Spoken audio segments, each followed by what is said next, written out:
Les entreprises américaines s'inquiètent de plus en plus des mesures commerciales et douanières de Donald Trump.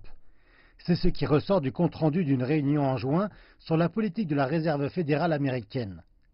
La Banque centrale a averti que cela pourrait saper la forte confiance dans les affaires ainsi que les investissements. Les économistes disent aussi qu'une guerre commerciale augmentera le coût de la production américaine et menacera les créations d'emplois, et qu'en fin de compte, le surplus des coûts sera répercuté sur les consommateurs américains. Lors d'une émission de télévision américaine matinale, un panel d'experts a tenu ses propos sur les droits de douane américains. C'est bon pour les travailleurs de la sidérurgie chez nous. Le problème est qu'il n'y a pas beaucoup de travailleurs de la sidérurgie ici. Il n'y en a qu'environ 80 000 ici. Donc c'est bon pour 80 000 personnes. À combien de personnes cela nuit-il par contre? Aux 900 000 personnes qui travaillent dans des industries qui en fait utilisent de l'acier et qui ne seront pas capables de s'en sortir. Oh, donc vous dites que cela nuit aux personnes en rouge et aide le minuscule nombre de personnes en bleu? C'est la vérité.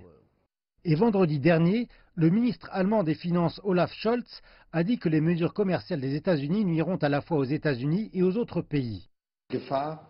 Le danger de se nuire à soi-même est supérieur à celui de nuire aux autres. Il est probable que tout le monde sera blessé. Je pense que nous devrions l'éviter et faire tout ce que nous pouvons.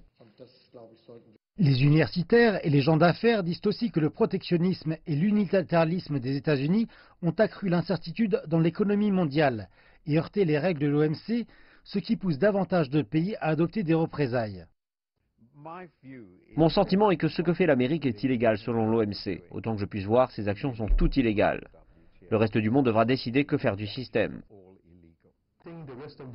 Je ne pense pas que le reste du monde laissera les États-Unis dicter le futur du système mondial de commerce. Actuellement, la Chine ainsi que l'Union européenne, l'Inde, le Canada, le Mexique, la Norvège et la Russie ont informé l'Organisation mondiale du commerce des nouveaux droits de douane de Washington.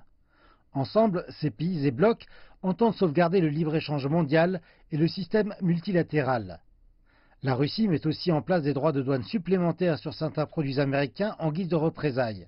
Les droits de douane, allant de 25 à 40%, s'appliqueront à l'équipement de construction routière ainsi que sur les produits pétroliers et gaziers. Le gouverneur de la Banque d'Angleterre, Mark Carney, avertit que l'économie américaine pourrait entrer en récession, selon les calculs de la Banque centrale du Royaume-Uni. Son volume de PIB pourrait être amputé de 5% dans le scénario d'une guerre commerciale. Ailleurs, en Allemagne, un commentaire dans un journal dit que si les pays pouvaient s'unir pour contrer les mesures douanières américaines, alors la résistance et le protectionnisme de l'administration Trump pourraient être réduits petit à petit.